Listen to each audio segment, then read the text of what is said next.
Good morning, good afternoon, good evening, dear participants. Mesdames et messieurs, chers participants, bonjour. C'est un plaisir de vous souhaiter la bienvenue à l'une des sessions parallèles de la deuxième conférence internationale sur l'eau, les mégavilles et le changement climatique qui s'intitule Modalités de gouvernance, première session.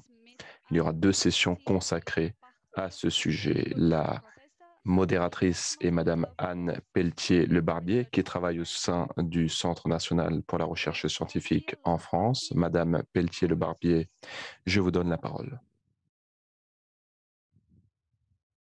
Et malheureusement, Madame Pelletier n'a pas allumé son micro. J'espère que vous m'entendez bien. Je suis heureuse de présider cette section sur les modalités de gouvernance. Nous le savons tous, l'eau, l'accès à l'eau est un enjeu majeur. Dans le monde, 3 personnes sur 10 n'ont pas accès à un service d'eau potable géré de manière sûre. Avec l'accès à un service fiable d'assainissement, le 6e objectif de développement durable défini par les Nations Unies. Le changement climatique va aggraver malheureusement cette situation puisque la population affectée par la pénurie d'eau devrait augmenter à l'avenir. Pour améliorer l'accès à l'eau, des politiques publiques ambitieuses doivent être mises en place. Elles doivent être efficaces, efficientes et partenariales. Ce sont les piliers d'une bonne gouvernance telle que définie par l'OCDE. Nous allons maintenant ensemble avoir 3 présentations qui s'attachent à donner des cadres pour améliorer la gouvernance de l'eau. Tout d'abord dans son aspect fiscal, avec la présentation de Bernard Baraquet du Centre international de recherche sur l'environnement et le développement, puis une approche méthodologique pour la gestion intégrée des eaux urbaines avec la présentation de Neha Midha de l'UNESCO de Delhi en Inde. Et enfin, nous aurons une présentation avec une perspective patrimoniale présentée par Nages Vidar de l'Université Collège de Londres, qui nous présentera une expérience en Iran. Donc, je vais maintenant passer la parole à Bernard Baraquet. Donc, Bernard est de formation ingénieur. Avant de prendre sa retraite, il a coordonné un important programme de recherche sur la durabilité des services d'eau dans les villes françaises, avec une ouverture sur l'Europe, les États-Unis, le Brésil et l'Australie. En 2015, dans le cadre de la préparation de la COP21 climat à Paris, il a revu pour la Banque mondiale les rapports sur les impacts du changement climatique liés à l'eau établis par quelques 22 grandes villes dans le monde, comprenant les éventuelles mesures d'adaptation envisagées.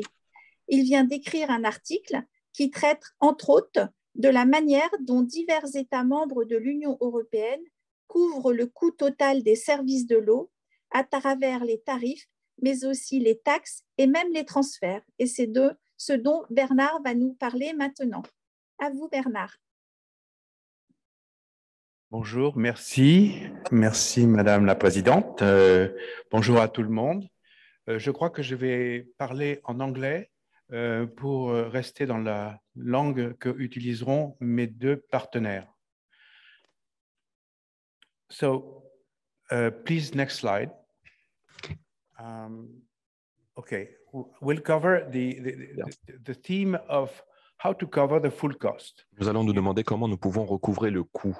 Comme vous le savez, en Europe, l'article 9 de la directive sur le cadre de l'eau recommande que les récipiendaires des services rendus par l'administration chargée de l'eau paient le coût total de ces services, notamment les coûts environnementaux et les coûts liés aux ressources qui sont typiquement des coûts externes. Généralement, dans la pratique, cela ne se fait pas. En Europe, contrairement aux autres pays du monde, le coût total, notamment l'entretien, ainsi qu'une bonne partie de l'amortissement des investissements, ces coûts sont généralement couverts par les tarifs dont doivent s'acquitter les consommateurs. Comment pouvons-nous au mieux recouvrer totalement le coût de ces services, notamment ce que l'OCDE a pris en compte il y a quelques années? Je crois qu'il s'agit... Je crois que cela a eu lieu lors de la conférence qui a eu lieu à Istanbul. L'OCDE a eu une idée. L'idée était la suivante. Dans de nombreux pays du monde, ce tarif ne couvrira pas la totalité du coût pour des raisons liées à l'acceptation de la part des citoyens. Voilà pourquoi l'OCDE est parti du principe qu'il pourrait également, outre le tarif, qu'il pourrait également y avoir des taxes et des transferts. En Europe et dans les pays riches, de façon générale, cela peut également avoir du sens, tout particulièrement lorsque l'on s'intéresse à la gouvernance de l'eau dans les villes. Donc, il s'agit des services d'approvisionnement en eau ainsi que tous les autres services liés à l'eau. C'est particulièrement le cas dans les mégapoles comme ici, à Paris, où lorsque l'on s'intéresse à la gestion des inondations et des sécheresses, eh bien, il y a une administration qui est chargée de la gestion des réservoirs en amont de la ville. Il faut également réfléchir aux sources en eau qui sont parfois polluées par les effluents de l'agriculture. Donc, il en va également de la qualité de l'eau. Donc, voilà les questions auxquelles nous allons nous intéresser. Nous allons commencer sans plus tarder.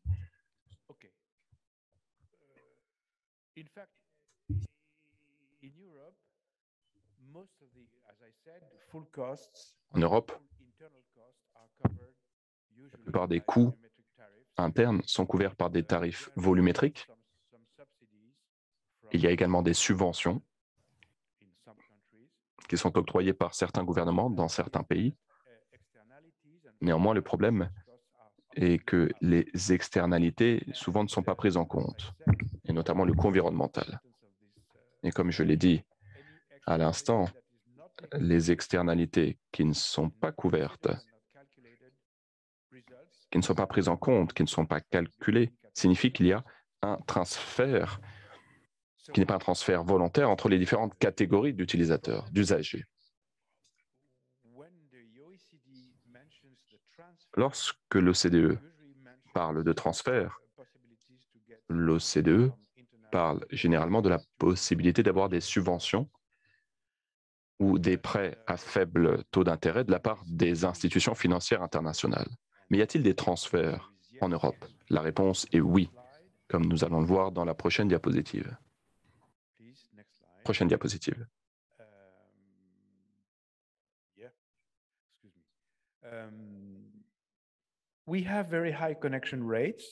Les taux de connexion sont extrêmement élevés, la consommation est moyenne et nous avons un système d'approvisionnement en eau et de services en eau assez bien financé. Néanmoins, il faut apporter quelques nuances. En effet, il y a un déclin de la consommation en eau. Avons-nous encore aujourd'hui suffisamment d'argent pour rénover les infrastructures assez anciennes? Nous savons tous qu'en Angleterre et au pays de Galles, dans les îles britanniques, ces pays ont été les premiers à être confrontés à ce problème, car ce sont les premiers à avoir installé tous ces systèmes hydrauliques et ces systèmes d'approvisionnement en eau. Outre la rénovation, il est également nécessaire d'améliorer notre performance environnementale. Il y a des directives de l'Union européenne, il y a également les réglementations nationales, entre autres. Et donc, la question que nous devons nous poser, et un certain nombre de pays riches y ont été confrontés, est-ce que le prix de l'eau est encore acceptable socialement? Est-ce que nous devons mettre en œuvre des tarifs sociaux ou est-ce qu'il faut réduire les tarifs? Et est-ce qu'il faut financer une partie de ces systèmes par le biais du système fiscal, par le biais de l'imposition?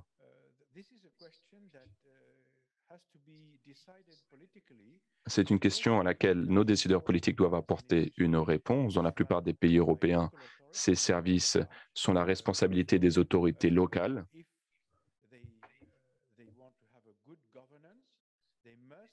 Par conséquent, si les autorités locales souhaitent mettre en œuvre un bon système de gouvernance, ces autorités doivent décider d'utiliser des tarifs ou utiliser le système fiscal.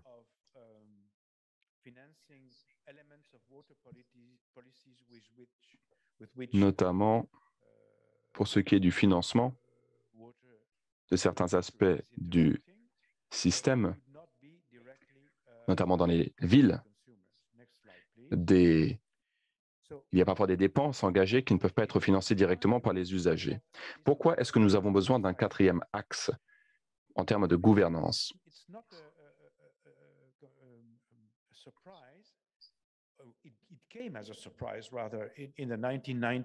Nous avons été assez surpris dans les années 90 lorsque nous avons assisté au déclin de la consommation en eau. La plupart des coûts étaient couverts par les tarifs dont s'acquittaient les usagers.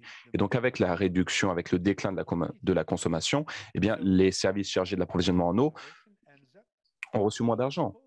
Et donc, il y a le coût fixe de rénovation des actifs et il y a les recettes engrangées par la consommation de l'eau. Vous vous en souviendrez, il y a de nombreuses années, nous avons deux collègues britanniques, Fitch et Price, qui se sont intéressés à l'impact des prix sur la capacité à payer et ils ont été les premiers à dire que les citoyens ne devraient pas avoir payé plus de 3% de leurs revenus pour avoir accès à l'eau. Les tarifs en bloc ensuite été élaborés, ce qui a été assez polémique car cela peut avoir un impact social inattendu. En outre, les tarifs sophistiqués peuvent engranger des coûts administratifs plus élevés, ce que l'on appelle souvent les coûts de transaction. Si vous décidez de mettre en œuvre un système administratif extrêmement coûteux pour que l'eau soit bon marché, pour les citoyens, le résultat peut être catastrophique. Donc, la justice pour les consommateurs ne signifie pas la justice sociale, comme nous en sommes rendus compte dans le laboratoire pour lequel je travaillais auparavant. Donc, il y a trois dimensions à prendre en compte. Je les ai déjà mentionnées dans ma diapositive précédente. Donc, c'est vraiment un choix politique à faire. Comme l'un de mes doctorants l'a illustré dans son projet de thèse, nous devons faire une distinction entre la gouvernance interne et la gouvernance externe. Prochaine diapositive, s'il vous plaît. Je vais vous parler de la gouvernance interne brièvement. C'est une chose bien connue. Nous devons en effet développer de nouvelles connaissances afin de mieux évaluer l'impact des tarifs de l'eau, l'impact du financement de l'eau sur les différentes catégories d'usagers.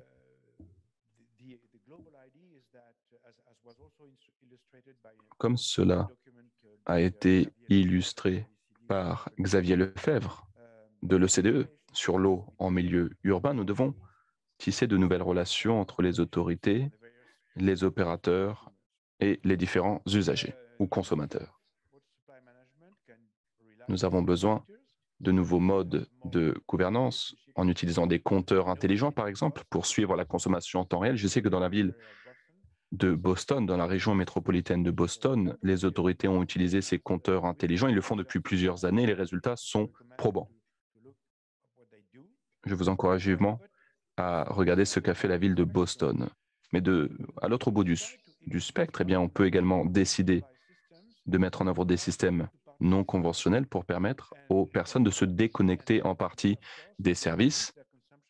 Cela va leur permettre de réduire leur consommation, mais comme je l'ai dit précédemment, s'ils le font, cela va également réduire les recettes des services chargés de l'approvisionnement en eau. Et donc, il faut avoir une discussion. Nous devons nous demander est-ce qu'il faut encourager ce type de comportement qui consisterait pour certains usagers à se déconnecter du système. Je sais que dans certains écoquartiers en Allemagne, lorsqu'ils ont mis ce système en place, eh bien, ils se sont entretenus avec l'agence chargée de l'approvisionnement en eau afin de décider de la quantité d'eau dont ils auront besoin, afin que cette agence puisse calibrer l'approvisionnement pour s'adapter à la demande de ces écoquartiers. Ensuite, il faut réfléchir aux questions d'équité entre les différents usagers.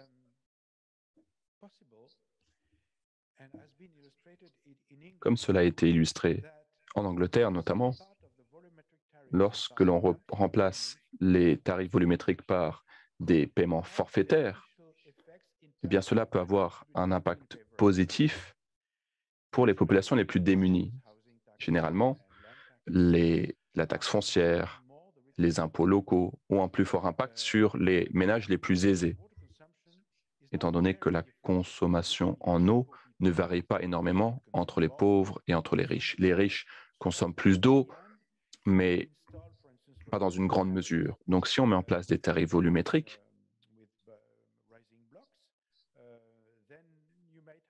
eh bien, l'impact social peut être extrêmement négatif, car les riches ne consomment pas vraiment plus d'eau que les pauvres. Tout cela, bien entendu, demande des analyses ainsi que de la modélisation pour essayer de voir quels sont les principaux facteurs et qu'en est-il de l'impact redistributif des différents types de tarifs. Si on s'intéresse maintenant aux questions de gouvernance et externe, il en va de la relation entre les agences d'approvisionnement en eau et de services en eau et les autres acteurs. Il y a les municipalités, les agences de réglementation, les autres échelons du gouvernement, les entreprises privées, etc.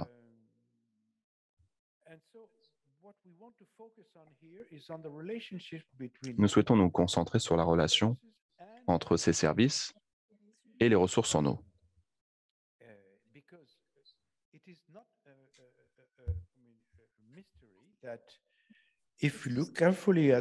Comme nous le savons, si l'on s'intéresse de près à la directive de l'UE,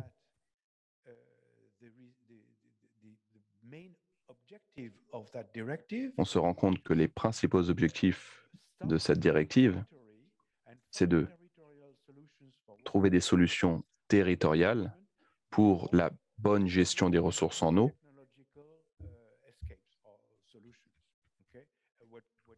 même de se baser sur les technologies.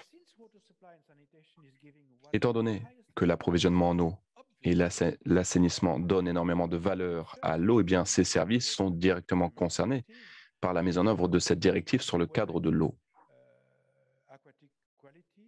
Que ce soit la qualité de l'eau, la quantité de l'eau disponible.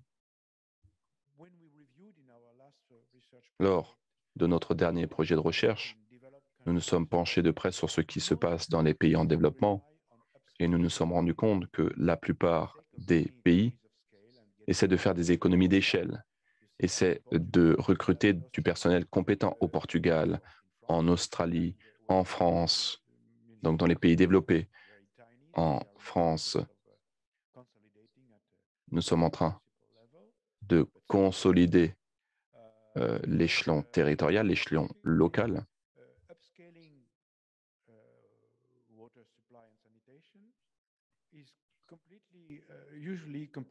Cette consolidation est généralement tout à fait compatible avec les améliorations technologiques.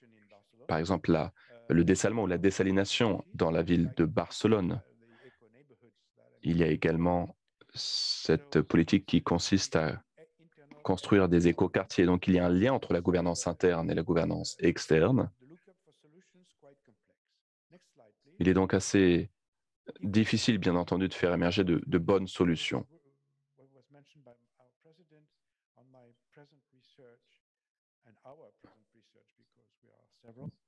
Nous sommes un certain nombre à travailler sur ce projet de recherche. Nous souhaitons intégrer les questions liées aux ressources en eau à la question des tarifs. Mais nous devons être certains que ces tarifs soient pérennes. Et nous devons encore prendre en compte l'article 9 de cette directive de l'Union européenne que j'ai mentionné. Un certain nombre d'économistes, notamment mon ancien professeur, M. Peter Rogers, qui était mon enseignant aux États-Unis, il y a des années de cela, ces économistes ont tendance à penser que cela devrait être couvert par les tarifs, puisqu'après tout, l'accès à l'eau est un service commercial. Mais le problème est que cela pourrait rendre ces services totalement inabordables pour certains consommateurs. Faut-il imposer, faut-il taxer les citoyens? Ou faut-il peut-être essayer de fixer des des tarifs qui couvrent ces coûts, il y a 3 types de paiements et il y a 3 types de définition des ressources en eau. Est-ce que les ressources en eau, c'est un bien public? Dans certains pays, ces ressources sont nationalisées, c'est un bien public. Est-ce que c'est un bien commercial? Comme vous le savez, au mois de décembre dernier, la Californie, au mois de décembre 2020, au mois de décembre 2020, donc en Californie, un marché de l'eau a été créé au sein de la bourse de Chicago pour créer un marché de l'eau. C'est quelque chose qui est spécifique à la Californie. Nous ne devrions pas assister à la même chose en Europe, mais le fait est que dans certains cas, l'eau est une marchandise. Il y a parfois une gestion municipale de l'eau. Eleanor Ostro fait partie des partisans de cette proposition.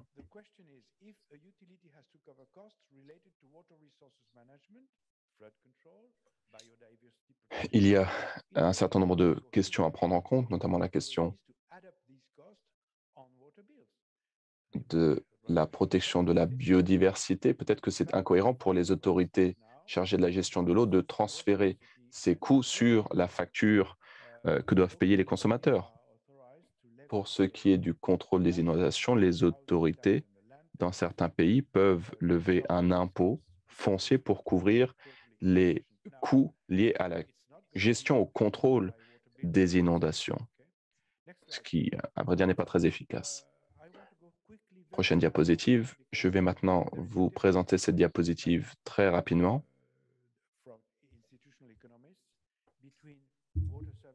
Il y a une différence entre les ressources en eau et les services liés à l'eau. Cette matrice a été élaborée progressivement. Tout a commencé avec un Allemand réfugié aux États-Unis qui a dit que pour qu'un bien soit un bien du marché, il faut qu'il soit exclusif et il faut qu'il y ait une rivalité. Immédiatement, les personnes se sont imaginées qu'il pourrait y avoir 4 possibilités. De façon générale, en Europe, ce sont des concepts développés. Ces services d'approvisionnement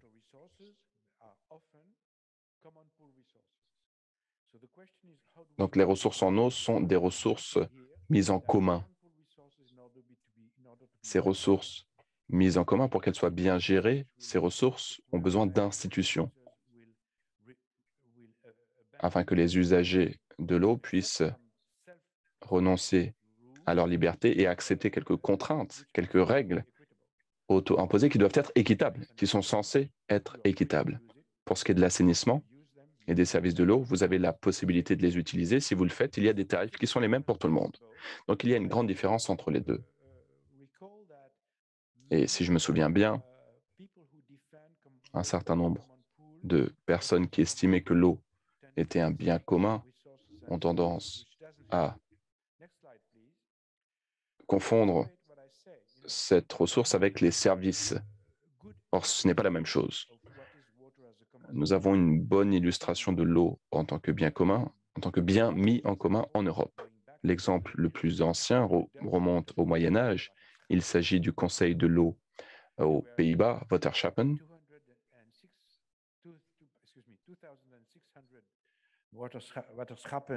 Il y en a 2600. Il y en avait 2600 dans les années 50. Ensuite, il y a eu les inondations qui ont tué de nombreuses personnes. Par la suite, ces services ont été consolidés. Il n'y en a plus que 21. Donc, au sein de ces conseils de l'eau, eh bien, les citadins siègent au sein de ce conseil avec les agriculteurs et l'industrie, mais les autorités locales ne siègent pas au sein de ces conseils. Le coût de gestion du contrôle des inondations, la prévention des inondations, ainsi que le traitement des eaux usées, ce coût est financé grâce à l'imposition et les usagers paient une taxe familiale sur la base de la taille des ménages. C'est un système extrêmement simple. qui n'est pas lié à l'utilisation, à la consommation de l'eau potable, bien entendu, cela n'aurait aucun sens d'associer le volume de consommation de l'eau et la gestion des inondations et le traitement des eaux usées. Et donc, c'est comme ça que ce système fonctionne aux Pays-Bas. Nous avons ensuite, dans le nord-ouest de l'Allemagne, un autre système, Genossenschaffen. Il s'agit de la Ruhr, donc l'une des régions les plus industrialisées de l'Europe, où il y a un problème de pollution. Les autorités locales siègent au sein de ces conseils avec le secteur privé et un certain nombre d'ONG, et les prélèvements qu'ils paient sont transférés aux consommateurs ou aux citoyens, selon que le paiement correspond à un service ou non. En France, nous avons un problème. Lorsque les Français ont inventé l'agence de l'eau, les agences de l'eau, ils se sont inspirés du modèle de la Ruhr. Un ingénieur français qui parlait anglais, qui parlait allemand et russe, représentait la France lors de la première décennie de l'eau de l'UNESCO. Il s'agit de M. Chéret. Il a découvert le modèle de la Ruhr, il a essayé de l'importer en France, mais il n'a pas pu le faire. En effet, en France, il y a des règles constitutionnelles qui stipulent qu'il ne peut pas y avoir une représentation directe d'acteurs privés au sein d'institutions qui gèrent des fonds publics. Après quelques années d'hésitation, les prélèvements payés par les agences ont été considérés comme étant des taxes et non pas comme des frais de service. Et pourtant, lorsque ces agences ont été créées, il a été décidé assez rapidement que les usagers devraient payer le budget de ces agences.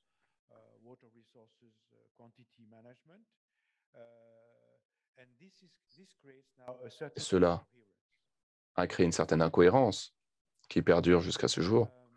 Prochaine diapositive. Très bien. J'en viens maintenant aux conclusions. Je pense que je vous ai montré à quel point la situation est complexe en Europe. Nous avons besoin d'analyses scientifiques supplémentaires. La Commission européenne, à vrai dire, a élaboré une version durable de l'article 9 de la directive sur le cadre de l'eau.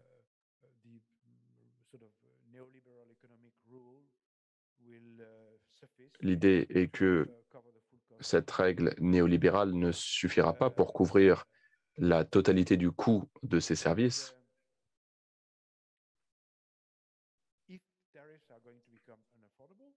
Si les tarifs deviennent inabordables, eh bien, il faut trouver des alternatives de financement. Lors de la discussion, si nous avons le temps, je vous donnerai l'exemple d'un arrêt de la Cour de justice européenne.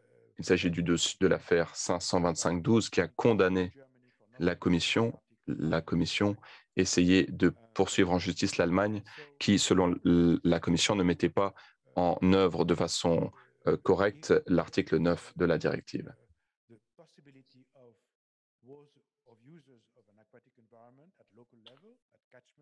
Au niveau local, les usagers devraient pouvoir mettre en œuvre des institutions autofinancées. Il y aurait un frais de service mutualisé en France.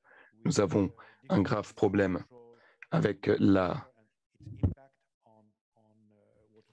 le contrôle de la pollution et l'impact de la pollution agricole sur l'approvisionnement en eau. Et comme cela a été illustré en Allemagne, en Suisse, aux Pays-Bas, eh bien parfois, mieux vaut payer les agriculteurs pour qu'ils ne polluent pas plutôt que de payer le nettoyage de la pollution une fois que les agriculteurs ont pollué. Donc, le paiement pour ces services écosystémiques pourrait être financier. Et des agences de cette nature pourraient être extrêmement bien placées pour organiser ces transferts entre les usagers des services en eau. Il est également possible de généraliser ces services et il est possible de créer des frais de service mutualisés. Tous les usagers en eau paient des tarifs à ces institutions au niveau des bassins versants. Ensuite, cet argent est mis en commun. Cet argent est utilisé pour mettre en œuvre des transferts entre les catégories d'usagers. C'est ma dernière diapositive et je vous remercie de votre attention. Merci. Merci beaucoup, Bernard Baraquet, pour cette présentation. Vous nous avez donné différents exemples de gouvernance et de collaboration entre les différentes parties prenantes, ce qui est un facteur clé, comme vous l'avez précisé. Vous nous avez également bien montré combien la situation est complexe et que le prix de l'eau est une question essentielle. Et les exemples que vous avez donnés sont éclairants quant aux concepts pour les établir justement. Et donc, tout à l'heure, en fin de présentation, nous aborderons les questions des différentes personnes présentes à ce meeting. Je vais maintenant passer la parole à Néha Mida, qui va nous présenter un cadre pour évaluer l'étendue de la gestion intégrée des eaux urbaines dans les villes indiennes et plus particulièrement à Delhi. Donc, Néha travaille à l'UNESCO, au bureau de New Delhi, où elle s'occupe de soutien technique et opérationnel à l'administration des subventions pour le programme sur l'homme et la biosphère et le programme hydrologique intergouvernemental pour 6 pays d'Asie du Sud. Elle est une professionnelle de l'environnement avec plus de 10 années d'expérience, notamment dans les domaines du management des ressources naturelles, de la sécurité de l'eau urbaine, de la conservation des paysages, les infrastructures smart green et la conservation de la biodiversité et de la vie sauvage. Donc, Néha, je vous passe maintenant la parole. Merci. Thank you. So this study is about Bonjour, cette étude concerne un cadre pour évaluer l'étendue de la gestion intégrée des eaux urbaines dans les villes indiennes et une démonstration de son application pour la ville de Delhi, qui est la capitale de l'Inde. Cette étude a été réalisée avec le bureau de New Delhi, avec l'Institut des Affaires étrangères, qui est sous le mandat du ministère de Logement en Inde. La crise de l'eau est une priorité fondamentale aujourd'hui face à la croissance démographique, l'utilisation non durable de l'eau.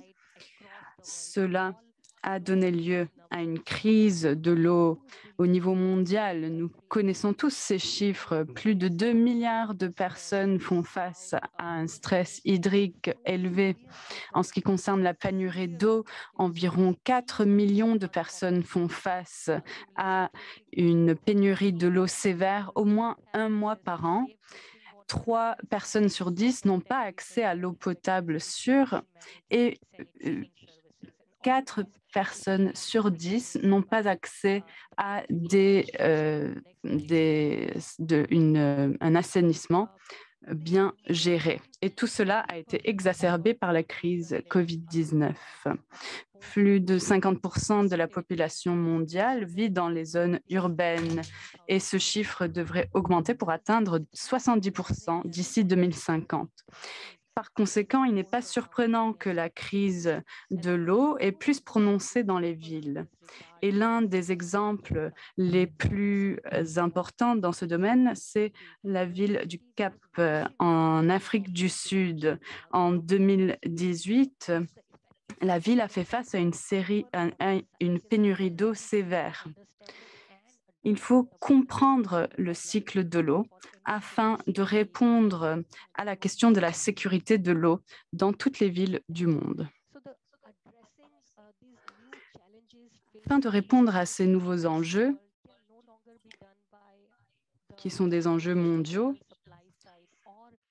nous ne pouvons pas seulement nous attaquer aux côtés de l'offre ou aux solutions qui répondent à des problèmes de manière isolée. Il faut adopter une approche systémique qui prend en compte le cycle de l'eau urbain dans son ensemble. Sans trop entrer dans les détails de la gestion intégrée des eaux urbaines, je dirais simplement que cette approche concerne toutes les composantes de l'eau, du cycle de l'eau urbaine, l'offre, les eaux pluviales, etc., qui sont gérées de manière holistique, intégrale. Il faut prendre en compte donc les systèmes d'infiltration, les aquifères, afin de compléter les solutions telles que les stations d'épuration, les systèmes d'égout, etc. Il faut également prendre en compte toutes les parties prenantes, y compris les communautés.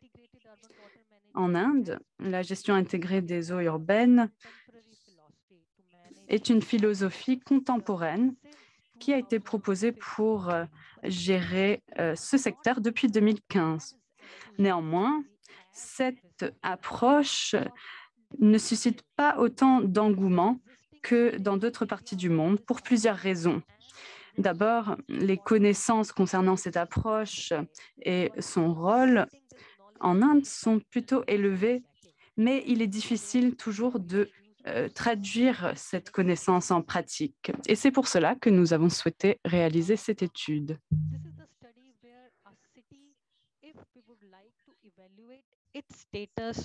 Ici, nous avons élaboré une méthodologie afin d'évaluer le cycle et le statut des villes en ce qui concerne la gestion intégrée des eaux urbaines. Cette méthodologie comprend des critères qui sont essentiels à la compréhension de la gestion intégrée des eaux urbaines. Nous avons évalué les villes par rapport à ces critères afin de déterminer sa performance dans le domaine de la gestion intégrée et de proposer des recommandations pour l'amélioration. En ce qui concerne la méthodologie, nous avons réalisé une étude documentaire des cas d'études à travers le monde afin d'identifier les facteurs essentiels pour réussir et pour tirer des enseignements. Les 10 critères les plus pertinents pour la mise en œuvre de la gestion intégrée des eaux urbaines ont été identifiés et adaptés aux conditions indiennes. Nous avons regroupé ces critères en 3 catégories. D'abord, l'environnement propice, ensuite les dispositions institutionnelles et enfin les instruments de gestion.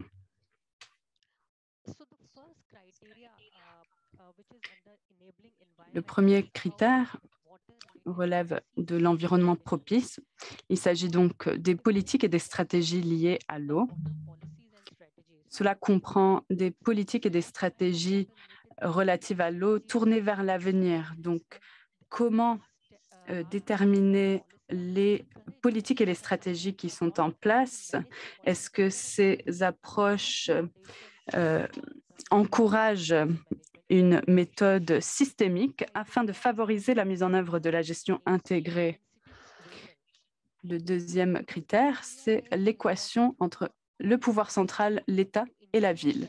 Ce critère est important d'un point de vue politique afin de s'assurer que la ville reçoit un soutien financier et administratif suffisant de la part du pouvoir central ou de l'État afin de mettre en œuvre des interventions de gestion intégrée des eaux urbaines. Enfin, il y a l'état financier de la ville. Une ville qui a un statut financier plutôt robuste a plus de chances de mettre en place des politiques de gestion intégrée des eaux urbaines. Le quatrième critère concerne les dispositions institutionnelles. Il s'agit de la coordination entre les différentes agences de l'eau au sein d'une même ville. Dans les villes, il existe souvent plusieurs agences qui sont chargées de gérer les différents éléments du secteur de l'eau urbaine. Afin que le modèle de la gestion intégrée soit réussi, il faut que ces agences travaillent de manière concertée et coordonnée. Ensuite, cinquième critère, les réformes et les réglementations. Si les villes disposent déjà de réformes et de réglementations contemporaines en matière de gestion de l'eau qui sont fondées sur le développement durable, il est plus facile de mettre en œuvre une gestion intégrée des eaux urbaines. Ensuite, le sixième critère concerne la capacité en ressources humaines. Lorsque les agences disposent de personnel qualifié, il sera plus facile de s'adapter de manière dynamique aux enjeux du secteur de l'eau, ce qui est essentiel afin d'assurer une gestion intégrée. Le 7e critère concerne les bases de données qui contiennent des informations sur l'eau. Toute intervention nécessite des données qui sont fiables, de bonne qualité et désagrégées. Il s'agit d'un premier pas afin de mettre en œuvre des interventions adaptées en matière de gestion intégrée des eaux urbaines. Le 8e critère concerne l'avancée technologique. Lorsque les villes disposent de technologies avancées, cela démontre leur volonté d'innover et de s'adapter à la situation.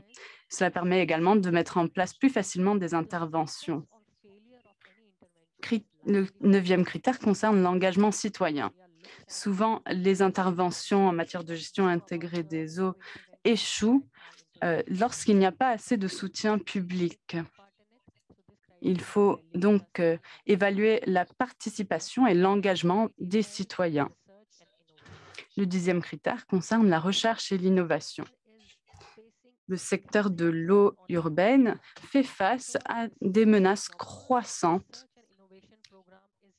dans plusieurs domaines.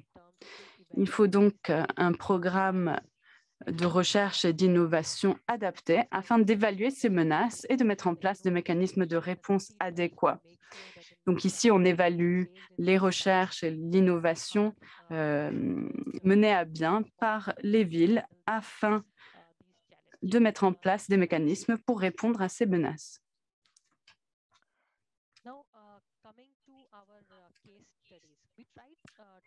Pour ce qui est des cas d'études, nous avons réalisé une évaluation de la ville de Delhi en utilisant ce cadre afin d'évaluer la performance de la ville de Delhi en ce qui concerne la gestion intégrée des eaux urbaines.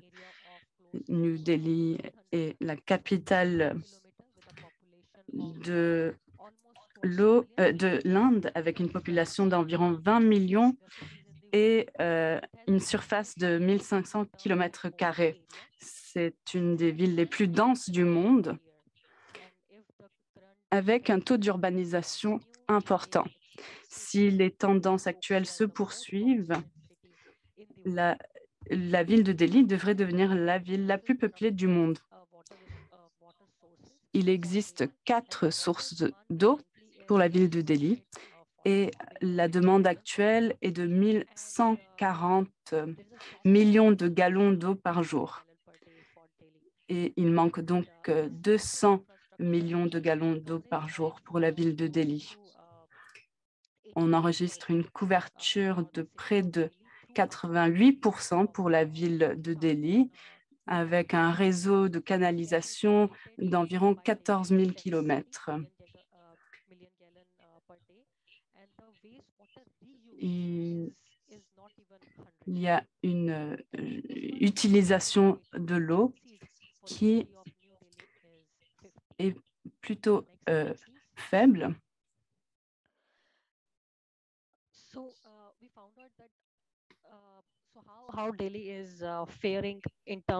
Alors, quelle est la performance de Delhi par rapport aux différents critères que nous avons établis dans ce cadre? Eh bien, le premier critère concerne les politiques et les stratégies dans le domaine de l'eau. Au niveau central ou fédéral, la gestion de l'eau fait partie des priorités de l'Inde. Depuis 2012, le pays a une politique de l'eau qui détermine le contour général de la gestion de l'eau en Inde. En 2019, le gouvernement a fusionné 2 ministères, le ministère de l'eau potable et de l'assainissement et le ministère des ressources en eau, pour créer un ministère des ressources en eau. L'objectif était de s'assurer que l'offre et la demande soient gérées de manière intégrale. En ce qui concerne la ville de Delhi, il y a différents instruments de gestion depuis 2016 la ville de Delhi a une politique en matière d'eau qui vise à assurer la sécurité de l'eau face à des scénarios de ressources en eau imprévisibles. Cela prend en compte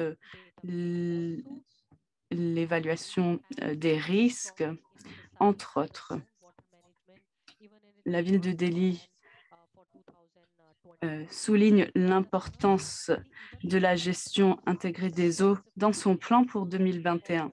Il existe également un plan directeur pour le drainage et les égouts. Il y a un plan pour 2031 qui met en place une feuille de route complète qui recouvre environ 44% de la ville de Delhi en mettant en place une infrastructure numérique. La ville a également un plan directeur dans le domaine de l'irrigation et des inondations afin d'atténuer le risque d'inondation dans la ville.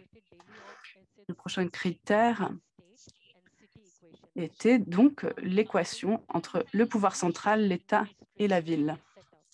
La ville de Delhi a un dispositif unique. Il s'agit d'une ville avec un gouvernement élu de manière démocratique. L'eau est une question gérée par l'État, mais afin d'assurer les aspects critiques de la gestion de l'eau, tels que l'urbanisation, ces questions sont également gérées par le pouvoir central. Donc, cette adéquation entre la gestion au niveau de la ville et la gestion au niveau de l'État est essentielle. La ville de Delhi est l'une des villes les plus riches de l'Inde et par conséquent, sa performance est plus faible en ce qui concerne ce critère. Le troisième critère concerne la situation financière de la ville. Comme je l'ai mentionné, la ville de Delhi est la plus riche en Inde. C'est le deuxième État le plus riche en Inde, qui génère une grande partie du PIB du pays. Et cela donne une grande marge de manœuvre à la ville pour la gestion de l'eau. Par exemple, le budget pour l'approvisionnement en eau a augmenté de 184 millions de dollars en 2007 à 300 millions de dollars en 2019.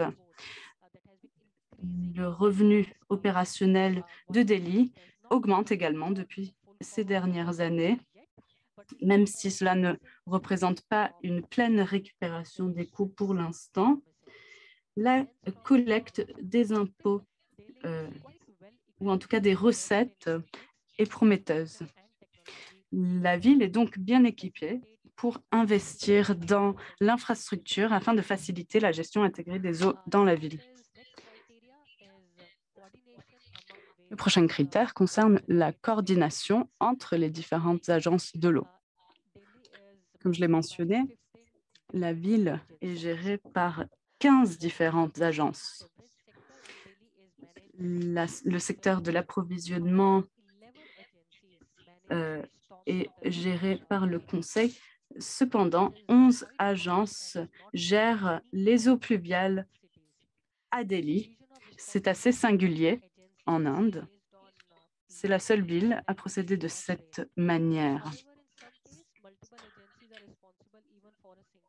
Dans certains cas, plusieurs agences sont responsables d'un domaine.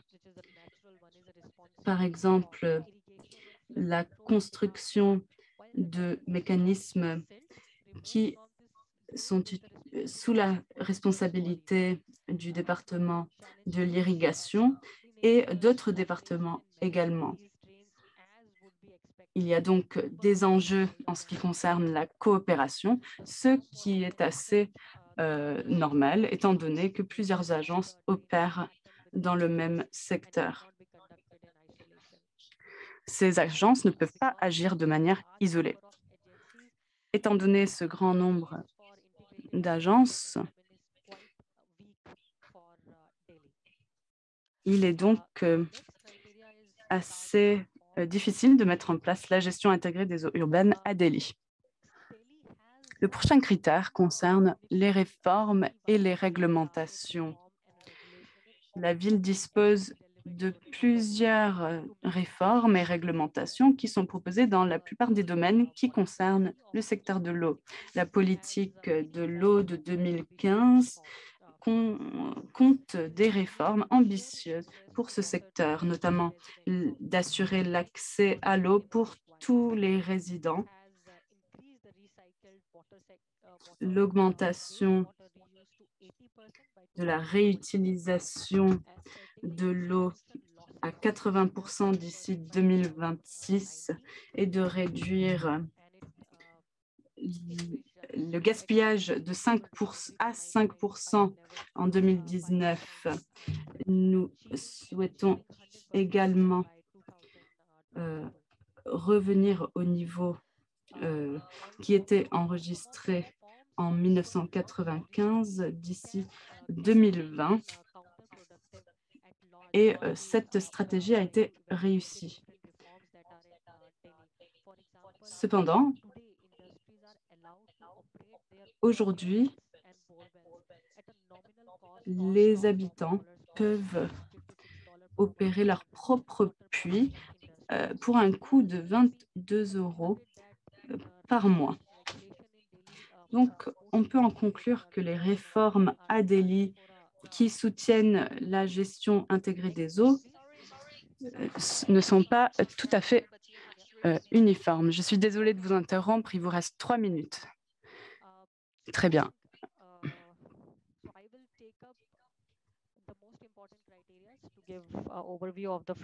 Si je vais souligner les critères les plus importants en ce qui concerne les informations concernant l'eau, Delhi dispose d'une base de données spatiale. Toutes les agences contribuent des informations et la ville dispose de données importantes sur le secteur de l'eau. En ce qui concerne les avancées technologiques, la ville de Delhi est assez ouverte en ce qui concerne l'utilisation des nouvelles technologies. La ville a adopté des nouvelles technologies afin d'assurer le suivi en temps réel de l'utilisation de l'eau. Il y a également un système de paiement en ligne pour les factures. Donc, il y a un niveau d'avancement technologique assez élevé. En ce qui concerne l'engagement des citoyens, cela concerne le plaidoyer et également l'engagement et la participation des citoyens. La performance est assez faible. En ce qui concerne la recherche et l'innovation, ce secteur est assez réactif plutôt que proactif. Donc, la ville a une performance plutôt faible dans ce domaine. Pour conclure, dans cette étude, nous avons essayé d'élaborer des critères, un cadre afin de déterminer l'étendue de la mise en œuvre de la gestion intégrée des eaux urbaines pour la ville de Delhi. Nous avons évalué la ville de Delhi par rapport à ces critères et nous avons trouvé que Delhi avait une performance modérée avec certains aspects positifs, mais avec un potentiel pour l'amélioration. Je m'arrête là. Merci beaucoup. Merci beaucoup. Thank you very much, Néa, for this presentation. Merci beaucoup. Merci beaucoup pour cette présentation. Nous aurons quelques questions à poser tout à l'heure. On va continuer maintenant, je pense, pour gagner du temps, avec la présentation de Nerges Zvidar, qui va nous présenter la transition par la tradition, de repenser en fait la gouvernance des infrastructures de l'eau dans les villes iraniennes d'aujourd'hui. Je vous propose de vous passer directement la parole pour que nous ayons un peu plus de temps pour les échanges. Si vous voulez bien, Nerges, vous allez nous présenter le système hydraulique traditionnel de captage des ressources souterraines inventé en Iran. Je vous laisse la parole.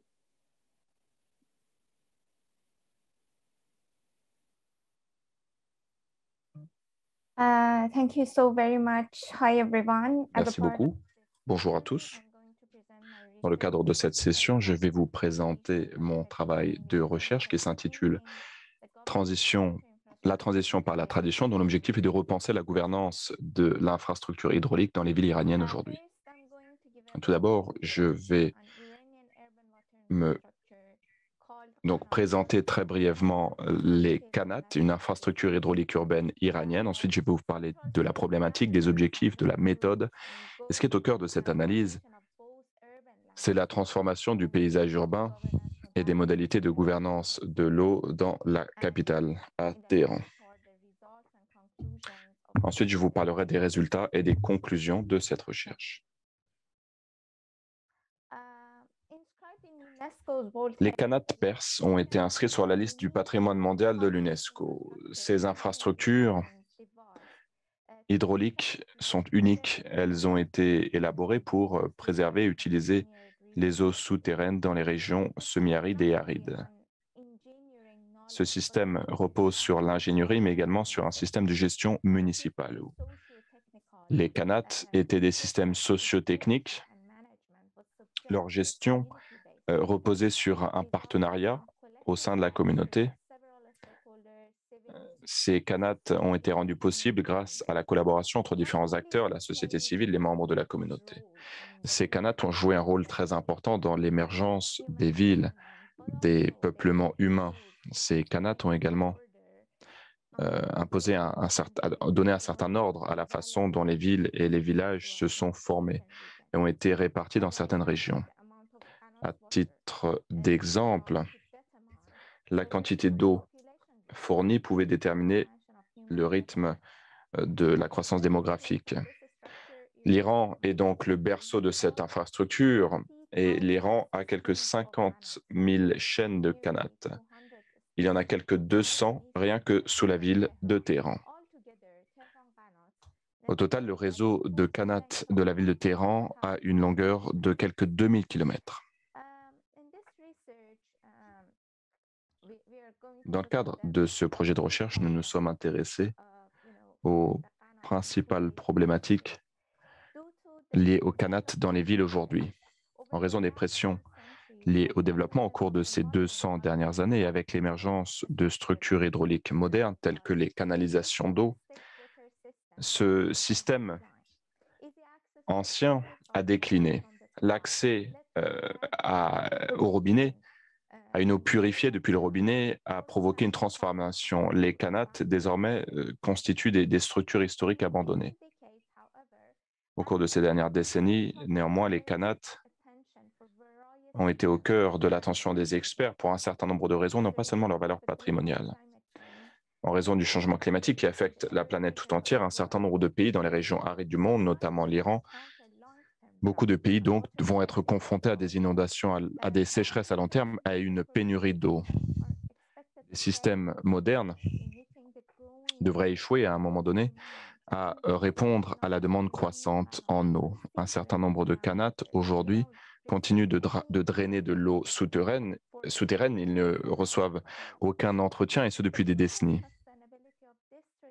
Or, c'est un système traditionnel qui a une durabilité bien prouvée. Voilà pourquoi les autorités ont décidé de réfléchir à la réhabilitation de ce système.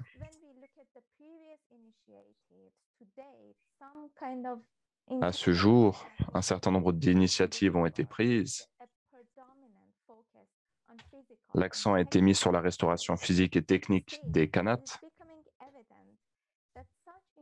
Il est néanmoins évident que de telles initiatives ne seront pas couronnées de succès si nous n'opérons pas de changements socio-culturels et si nous ne changeons pas les mécanismes de gestion.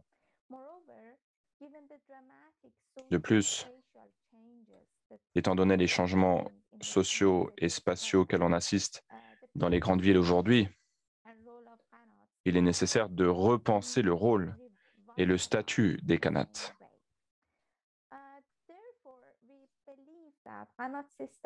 Nous pensons que ces systèmes de Qanat doivent être adaptés aux circonstances actuelles. Cela signifie que nous devons repenser le statut des Qanat dans les villes. Il faut prendre en compte les changements qui se sont produits au cours de ces 100 dernières années. Il faut réfléchir aux changements qui se sont produits. Il y a deux aspects à prendre en compte. Tout d'abord, la coexistence entre le système de Kanat et l'environnement urbain. Deuxièmement, il faut réfléchir aux mécanismes de gouvernance de l'infrastructure hydraulique urbaine. Cette recherche vise donc à fournir des solutions pour une bonne réhabilitation des Kanats dans la ville de Téhéran aujourd'hui, en réfléchissant à ces changements urbains et sociaux, changements qui se sont produits depuis le début du 19e siècle. Il faut tenir compte des transitions qui se sont produites dans l'environnement urbain et réfléchir aux changements qui se sont produits dans les régimes de gouvernance de l'eau. Pour ce faire, nous allons réfléchir aux changements qui ont eu lieu dans les villes, les changements de structure, l'impact que cela a eu sur le Kanat. Nous allons réfléchir à la transformation des mécanismes de gouvernance. Nous allons prendre en compte les rapports des autorités de réglementation, faire une analyse documentaire pour comprendre quels sont les défis à relever si nous souhaitons que ces systèmes de Kanat soient adaptés au contexte actuel. Si on s'intéresse à l'environnement bâti de la ville de Téhéran, cet environnement a énormément changé depuis que la ville de Téhéran a été déclarée capitale de l'Iran il y a plus de 2 siècles. Comme vous pouvez le voir à droite de ce graphique, il y a eu une expansion vers l'ouest de la ville. Vous pouvez voir là où se situaient les Kanats. À gauche, il y a donc des vallées. C'est là qu'était situé le système de Kanat.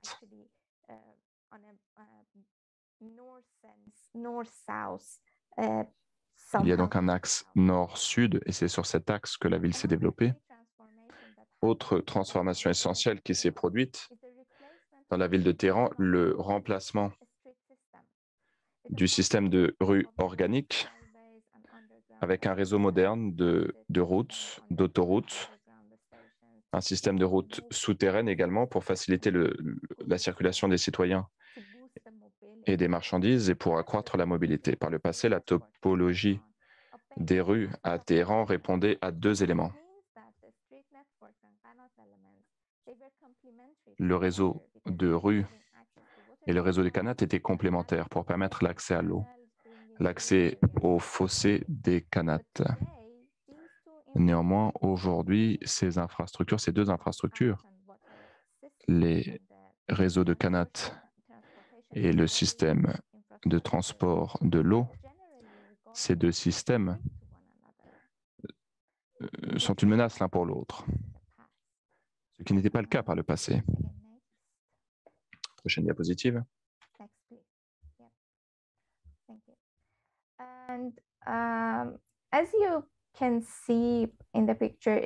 Comme vous pouvez le voir sur cette photo, vous avez ici une photo de la ville de Téhéran aujourd'hui. Depuis les années 60, le système d'approvisionnement en eau a commencé à décliner en raison de la construction d'un certain nombre de barrages. Il y a également eu des dégâts physiques et structures, des dégâts causés au réseau de Kanat, en raison de la négligence de ces systèmes de Kanat. Au cours de ces 40 dernières années, cela a sapé l'intégrité du système. Aujourd'hui, il est rare de voir des Kanats être construits, car un système plus moderne de canalisation a été construit. Et donc, les activités liées aux Kanats sont principalement des activités d'entretien. Néanmoins, au cours de ces dernières années, en raison de la valeur patrimoniale des Kanats, les autorités se sont mises à s'intéresser de plus en plus aux Kanats. Les organisations dont nous parlons dans notre article, ces organisations ont assumé leurs responsabilités, ou plutôt, non, elles n'ont pas assumé leurs responsabilités avec succès vis-à-vis pour ce qui est de la réhabilitation des canats. Tous les ans, un grand nombre de canats sont détruits, sont asséchés. Voilà le résultat de la complexité bureaucratique. Il y a un problème d'incohérence entre différentes réglementations. Il y a également le chevauchement des responsabilités.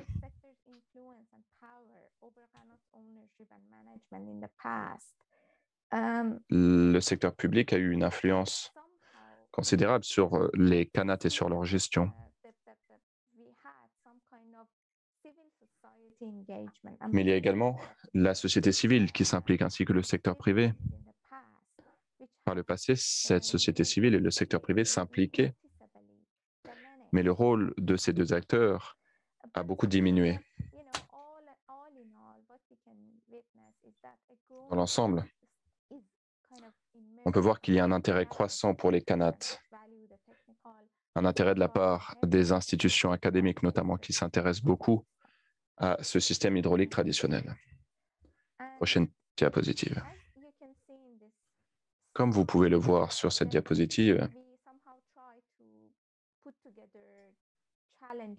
il y a un certain nombre de défis et de problèmes qui ont été identifiés. Nous avons examiné les transformations qui se sont produites. Nous sommes intéressés aux interactions entre la ville, la communauté urbaine et les canats. Il y a 3 catégories. Cette classification nous donne un bon aperçu des facteurs qui peuvent saper la bonne réhabilitation des canats. Une réhabilitation qui n'a pas encore commencé. Ces 3 catégories, d'une certaine façon, constituent les 3 piliers d'un processus de réhabilitation des canats. Nous avons formulé un cadre de réhabilitation des canats sur la base de ces 3 piliers: spatial, socio-institutionnel et technique. Voilà les 3 aspects à prendre en compte. Ce cadre peut être utilisé comme point de départ pour élaborer pour conceptualisation le plan de réhabilitation. Cela nous donne un point de référence à partir duquel nous pouvons réfléchir aux problèmes qui doivent être résolus. Les défis qui sont présentés dans ce cadre facilitent le processus d'implication des parties prenantes. Cela nous donne une base inclusive pour créer une liste initiale de tous les acteurs potentiels. Nous devons réfléchir aux intérêts de ces différents acteurs, à leur influence dans le programme de réhabilitation. Il y a un autre projet de recherche sur lequel je travaille. Voilà. Je vais maintenant passer à la conclusion, si vous le voulez bien. Merci. Il faut donc adapter plutôt la gouvernance de l'eau aux besoins changeants, réfléchir à l'incertitude liée au changement climatique, à l'urbanisation et à la croissance démographique. C'est essentiel si nous souhaitons bâtir des villes inclusives, sûres et résilientes. L'eau est un défi et une opportunité pour des grandes villes comme Téhéran. Tout dépend de l'efficacité avec laquelle nous allons gérer l'eau. Nous allons la gouverner. Les infrastructures hydrauliques anciennes, les canats ne peuvent pas être réhabilités si nous ne prenons pas en compte les changements sociaux qui se sont produits. Des changements qui se produisent en permanence et qui ont commencé au siècle dernier.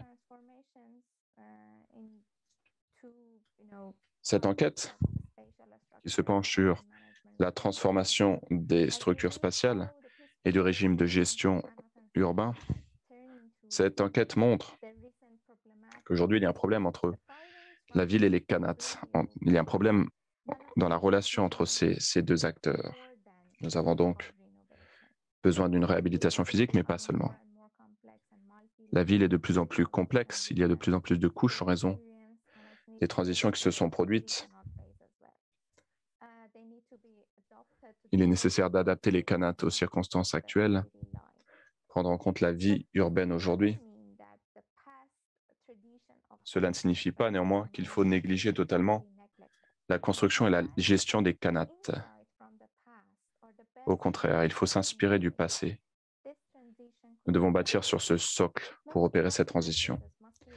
De nombreuses anciennes pratiques doivent être régénérées et développées en prenant en compte les circonstances actuelles. Il faut s'inspirer de la gestion traditionnelle des canats. Il faut reconnecter les personnes et les communautés aux canats. C'est ainsi que cette réhabilitation fonctionnera. Il faut donc nouer une discussion et réhabiliter les canats sur la base des changements qui se sont produits dans les grandes villes. Il faut intégrer les mécanismes traditionnels avec les processus de réhabilitation participative. C'est ainsi que cette initiative pourra fonctionner, cette initiative qui vise à réhabiliter les canats. Et ma dernière diapositive, je vous remercie de votre attention. Merci beaucoup pour cette présentation, Nares. C'était très intéressant. Que les travaux sont encore au niveau du constat et de la définition de la démarche et de la complexité du problème. Donc, merci beaucoup. Et pour que les canats soient réhabilités et fonctionnent, il faut que la démarche repose, donc, comme vous l'avez dit, sur 3 piliers, techniques, socio-institutionnels et sur l'environnement urbain. Le tracé des canats doit retrouver un lien avec le développement de la ville moderne et il faut recréer des liens entre la population et ce réseau ancien d'adduction. Donc, merci beaucoup, c'est très intéressant. Je vais commencer par une première question et j'ai vu que dans le chat, il y en avait 3 autres.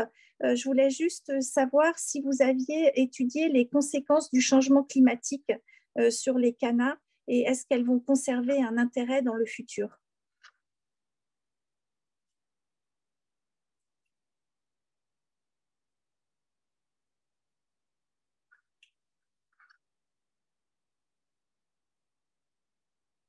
The question is for, I'm sorry.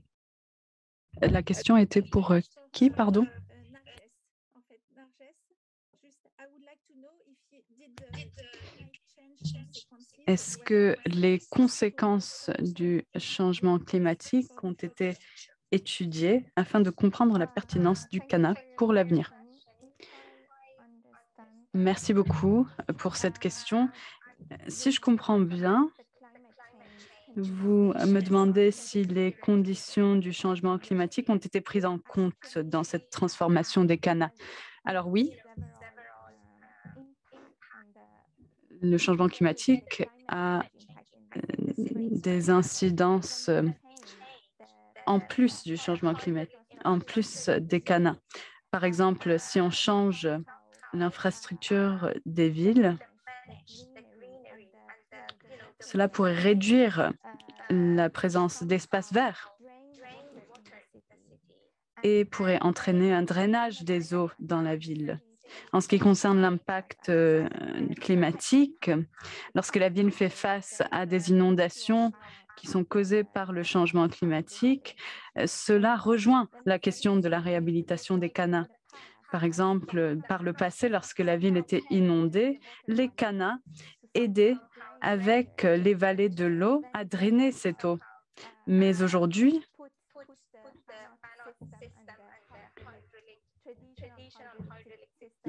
ces traditions ont été mises de côté et par conséquent, nous faisons face à des changements climatiques qui pourront entraîner des questions, des problématiques supplémentaires. Et cela est impacté également par les interventions dans la ville. Il y a donc un lien fort entre le changement climatique et les canats. Je ne vais pas trop entrer en détail là-dessus ici, mais je réalise des recherches, ou je considère en tout cas des recherches qui concernent cette relation. Merci beaucoup.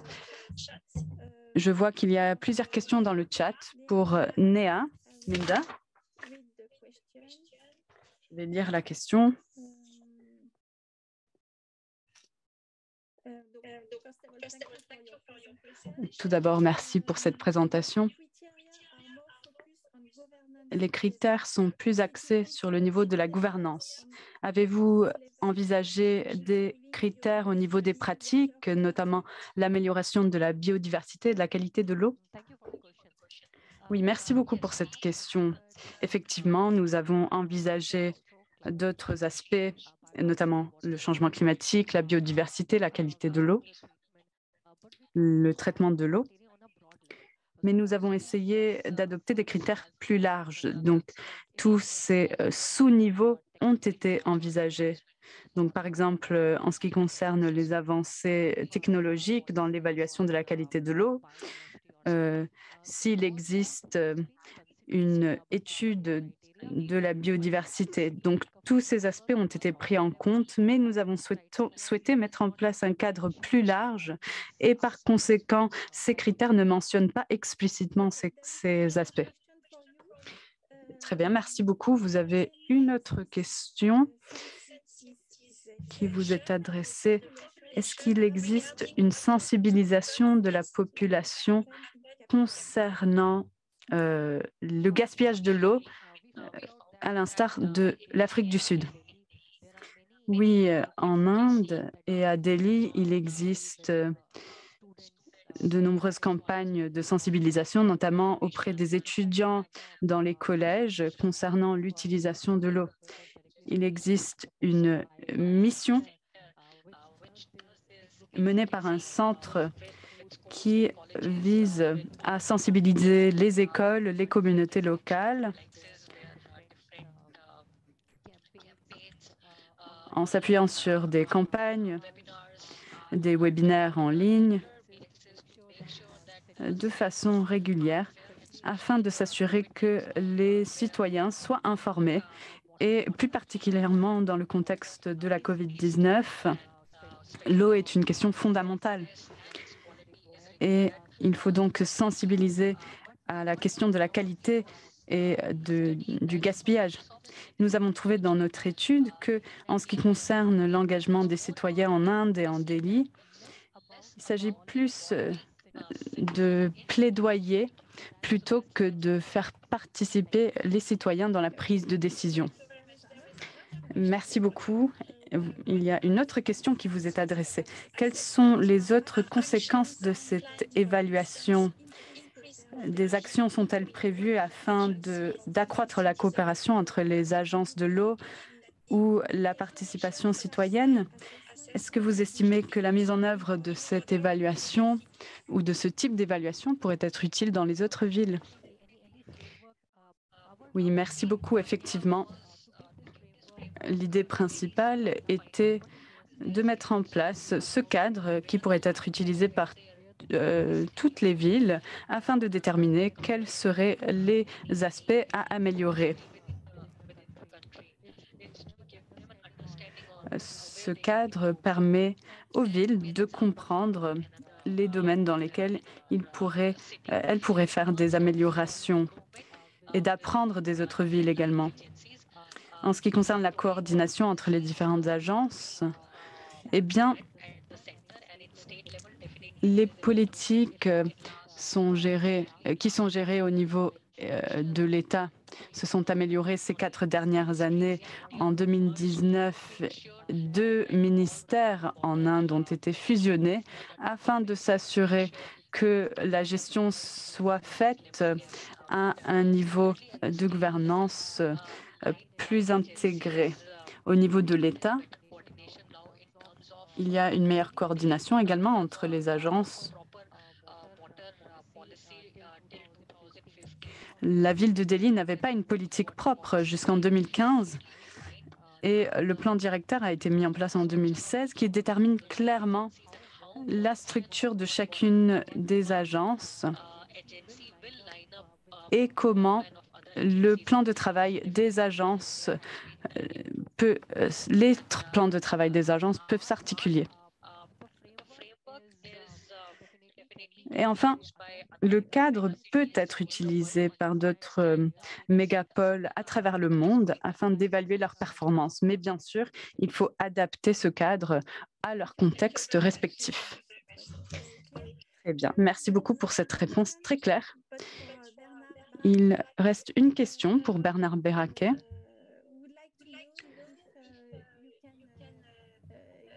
Qui vous demande si vous pourriez donner quelques exemples des frais de service mutualisés qui sont payés par des utilisateurs de l'environnement aquatique au niveau du bassin versant ou des paiements de services environnementaux. Oui, merci beaucoup pour cette question. Je vais tenter d'y répondre aussi brièvement que possible. Cette idée concerne l'approche des ressources en commun. Donc, au lieu d'avoir une taxe qui serait versée ou payée à un gouvernement local ou à un État, il y aurait des frais de service qui seraient payés par les utilisateurs d'une même ressource qui se mettraient en commun afin de déterminer qui paye quoi et de distribuer ce fardeau entre eux. Il s'agirait donc d'un frais de service mutualisé. L'idée étant que l'institution du bassin versant puisse utiliser cet argent ensuite pour investir directement dans ses interventions ou alors restituer une partie de cet argent pour compenser les utilisateurs qui ont mené des efforts afin d'améliorer la situation des autres utilisateurs. J'avais mentionné le cas de la pollution par les effluents de l'agriculture et le paiement pour les services écosystémiques des villes qui concerneraient les agriculteurs qui mènent des activités à proximité de leurs puits. J'avais également donné l'exemple des Pays-Bas, où les conseils de l'eau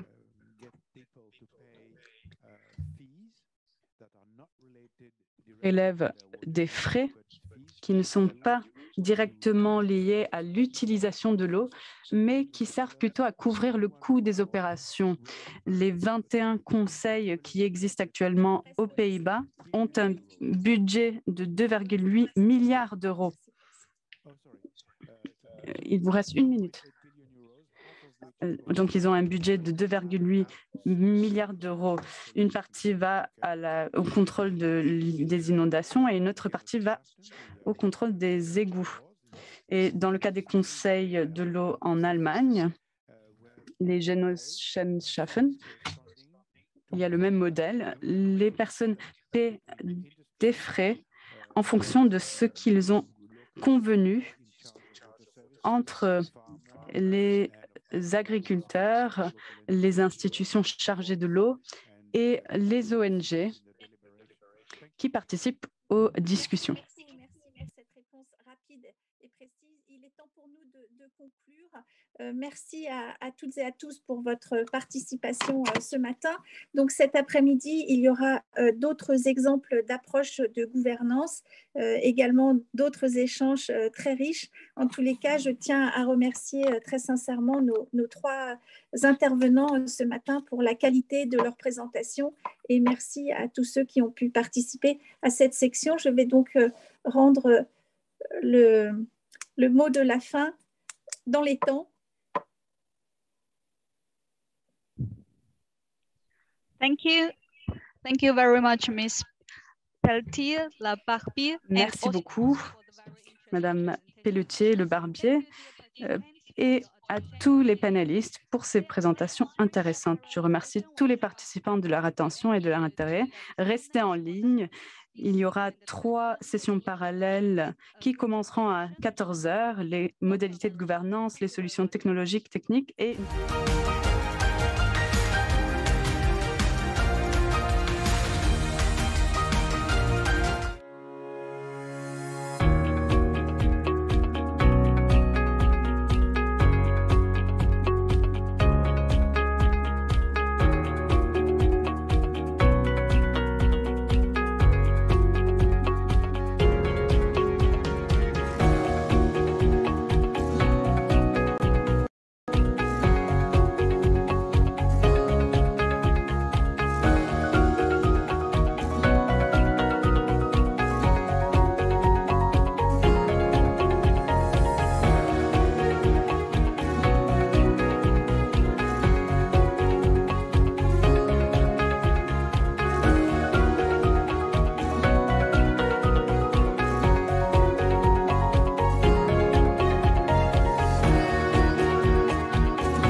Water.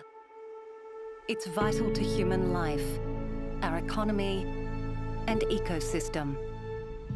The very survival of our planet. But water challenges are growing more intense than ever before. Increasingly volatile weather patterns fueled by climate change, crumbling infrastructure, pollution, and overpopulation that's causing a surge in demand for water. But now, new technologies are offering bold new ways to protect and optimize water, to help the world become water secure, and Xylem is leading the way. Xylem is a Fortune 1000 global water technology provider, dedicated to solving water and smart infrastructure challenges. We have a century-long track record of trust and reliability, providing leading-edge technologies, expertise and equipment to utilities. Le CEDIF assure une mission de service public pour produire et distribuer de l'eau potable aux habitants de son territoire. En 2020, il dessert 151 communes pour près de 4,7 millions d'usagers. Il distribue 800 millions de litres d'eau par jour, principalement grâce à ses 3 usines de traitement d'eau superficielle de la Seine, la Marne et l'Oise. Le patrimoine du CEDIF inclut par ailleurs 5 usines de production d'eau à partir de nappes souterraines, assurant un service minimum en cas de crise. Il est le plus grand service public d'eau potable français et l'un des tout premiers en Europe. En 2020, le CEDIF a mis en œuvre les moyens nécessaires pour assurer la continuité de ce service public essentiel. La mobilisation sans faille des agents du CEDIF pendant cette période complexe montre son engagement auprès des territoires et des usagers. Il a notamment continué à effectuer plus de 420 000 analyses pour surveiller son eau et garantir une qualité d'eau irréprochable.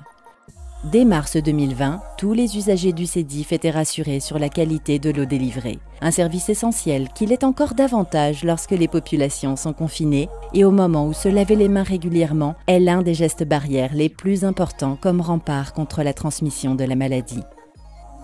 Pour assurer la maintenance et le renouvellement régulier de ces infrastructures, le CEDIF a investi 91 millions d'euros en travaux cette année, mais aussi pour soutenir l'activité économique de son territoire. En 2020, le CEDIF a poursuivi ses études visant à étendre la technologie d'osmose inverse basse pression, OIBP, à ses usines d'Arvigny, Méry-sur-Oise, Choisy-le-Roi et Neuilly-sur-Marne.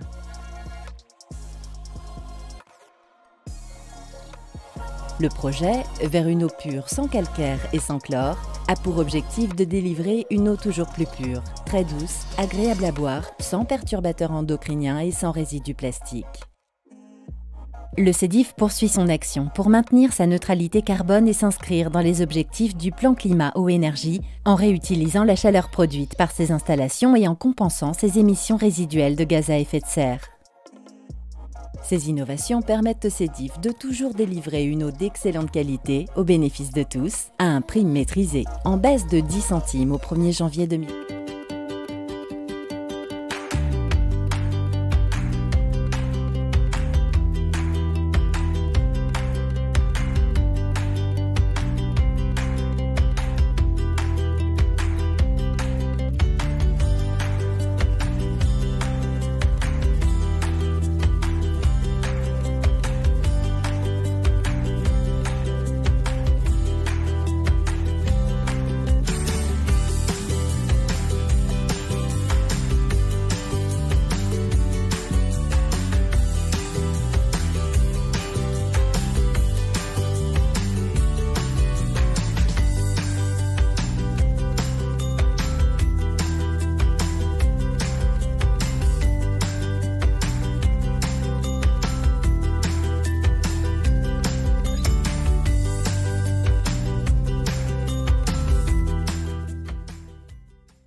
Notre époque connaît des changements sans précédent. L'activité humaine augmente, les villes s'étendent. Aujourd'hui, plus que jamais, l'eau a besoin de nous.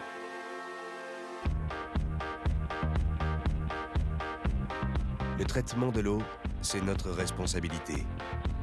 Une histoire d'hommes, de femmes, faite d'engagement et de savoir-faire. C'est notre histoire au SIAP.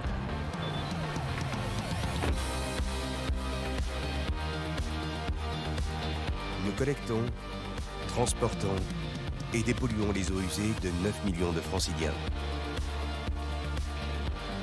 Notre réseau de 440 km de canalisation est géré en temps réel, avec des outils de prévision et de régulation qui nous permettent d'anticiper toutes les situations et d'optimiser la gestion des flux. 7 jours sur 7, 24 heures sur 24.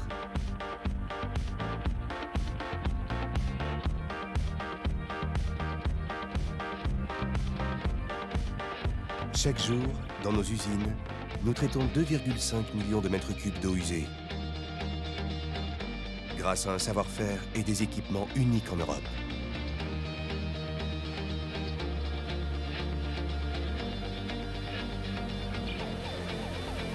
Notre vision est durable, tournée vers le long terme.